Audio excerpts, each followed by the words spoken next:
Michigan is one of the most important swing states and one of the most important states in the November 2026 election coming up. There's a Senate race going on there, and there's also a major governor's race going on there. And to that end, we have a candidate for governor joining us today, Congressman John James, coming back to the Scott Jennings Show.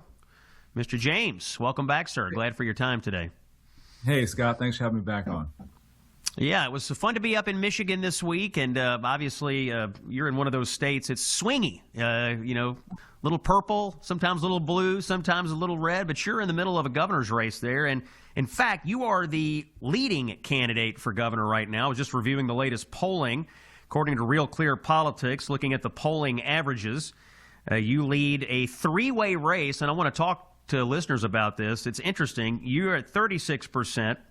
There's a Democrat named Jocelyn Benson who's at 32.5%, and an independent candidate named Mike Dugan who is at 20.5%. So three candidates, all in double digits, but you're the leader. Tell us a little bit about the dynamics of this three-way race. Sure. We know that Michigan is going to be the center of the universe in 2026. We have an open gubernatorial seat. We have an open Senate seat. We have 4 congressional seats up for grabs. We have a state legislature up for grabs. We have Secretary of State and Attorney General.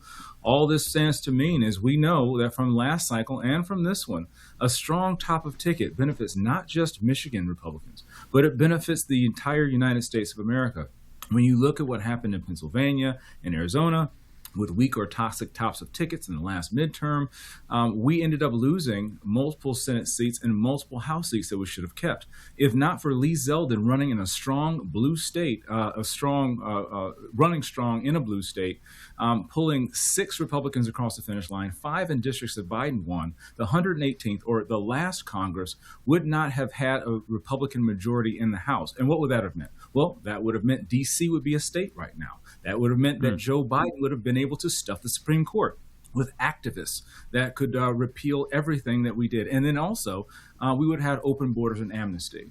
It's very important to have a strong top of ticket in states like Michigan, a place where President Trump has won at least twice, and a state that we have a remarkable opportunity to show what works and to make sure that we have someone watching the till, cutting fraud, making sure we ensure election integrity going into the presidential in 2028.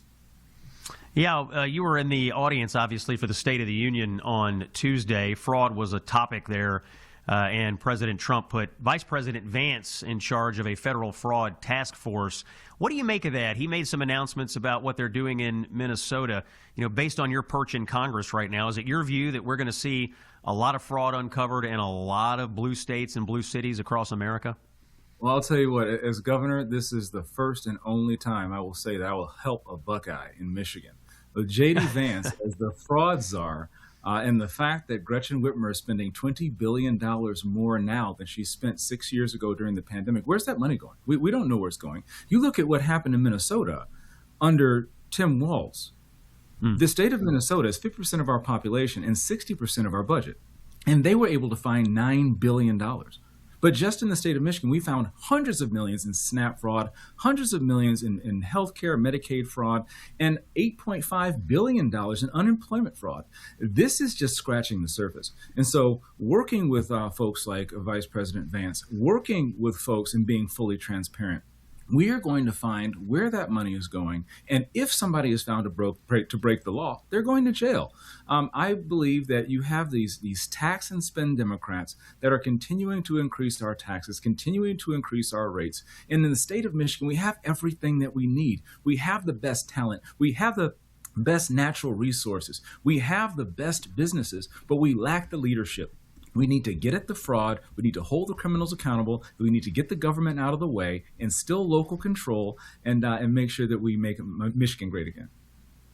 Okay, State of the Union, you were there. Last segment, we heard from someone from the White House who was talking about some of the guests that the president brought in to highlight certain policies. Who did you take with you to the State of the Union this year? Well, I took my a constituent who's hardworking. She has been there for me since the very, very beginning, and she's actually my favorite constituent, my wife. I think that being able to share that experience with my wife, somebody who's been there for me, It was very important for her to see that and to acknowledge that all of us, especially in a time like that, we owe everything to our family. The president acknowledged his wonderful wife there, and I thought it was phenomenal. But right now, you're looking at pictures, scenes from the State of the Union that I think President Trump's leadership shone through. President Trump is a unifier, despite the fact that the lying fake news media will tell you the opposite. You see these heartwarming pictures of people who are embracing, people who are clapping. You see these heartwarming pictures of heroes, people who've persevered, people who've shown what the American condition is. And many of them who President Trump was highlighting, they weren't born in this country. They're people who we were welcomed in, who assimilated, people who've had their loved ones murdered. And when President Trump took the opportunity to reach across the aisle, to give everyone, regardless of party, the opportunity to stand in solidarity with the American people, asking, do you stand with the American people or do you stand with the illegal immigrants who broke our laws? Democrats did nothing.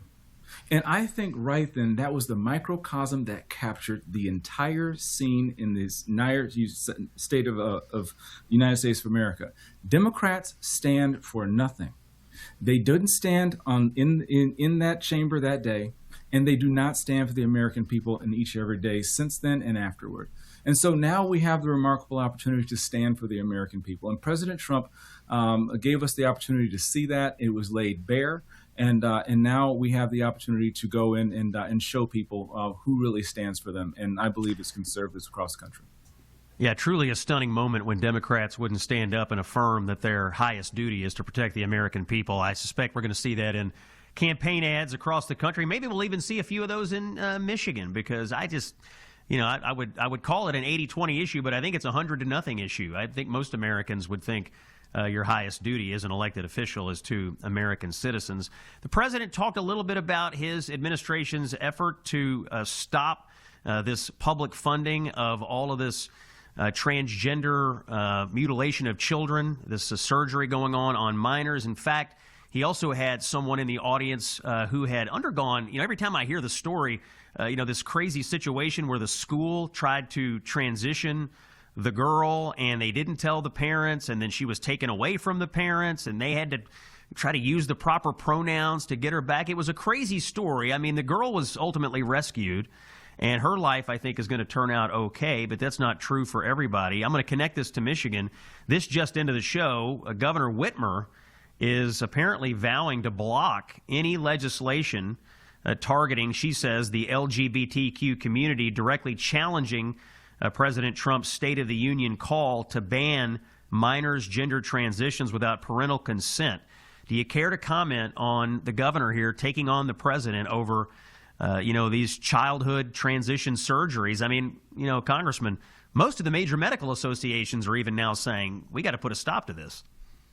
Yeah, so we heard no kings from Democrats, but apparently queens are okay. Apparently no one's above the law until you don't agree with the law and you're a Democrat and you can just ignore that. I believe very, very firmly, and we have constitutional precedent that establishes that our rights are endowed to us by our Creator and they're guaranteed by the government. The very first relationship that the good Lord established was a relationship between himself and man. The second was between man and woman. The third was between parents and children. Scott, hear me clearly. Children cannot consent. 2, parents have a right to know.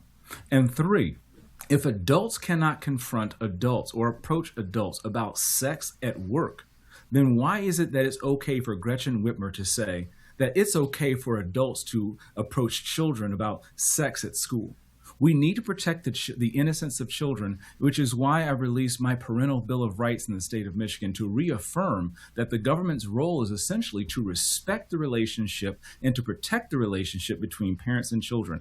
And under no circumstances do state laws or anything trump, frankly, constitutional law, common sense, and natural order.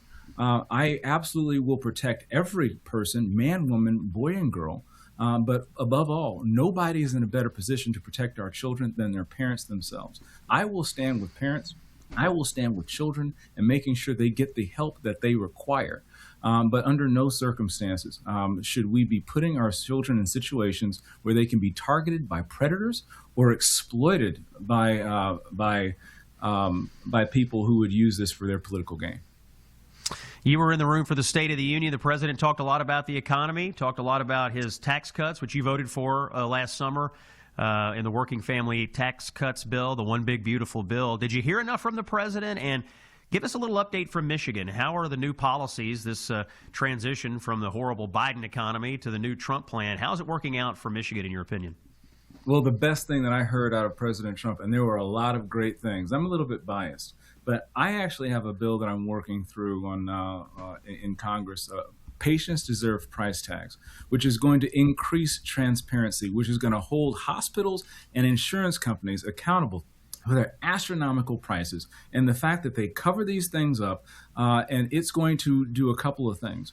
It's going to give patients the control of what they do with their money and make the decisions about what they do with their lives. This is going to lower healthcare debt. This is going to increase quality of care. This is going to decrease prices. And it's going to hold these multi-billion-dollar conglomerates accountable for what they say they're going to do and hopefully move toward a healthier society. And President Trump talked about price transparency in his State of the Union address. And I think that's just so important. I'm going to be working with my colleagues in Congress to get that done. And pushing that forward as well in Michigan will be increasingly important because healthcare costs are something that another Democrat lie when Obama got out there and said, if you like your doctor, you can keep him. If you like your healthcare, you can keep it. And that ended up being the biggest lie of 2012. Well, we can do better, and we will do better. We've already cut fraud, waste, and abuse where criminals essentially were stealing money from the sickest and neediest Americans, folks who were struggling. These are programs that were meant for poor people and for sick people. And by cutting fraud, waste, and abuse, we're guaranteeing Medicaid, we're guaranteeing Medicare, we're guaranteeing Social Security and SNAP. We're guaranteeing those benefits for Americans who need them the most. That's Congressman John James of Michigan, the leading candidate for governor in Michigan, according to the latest polling averages. Congressman, we'll have you back. We're paying close attention to Michigan this year. Thanks for your time today.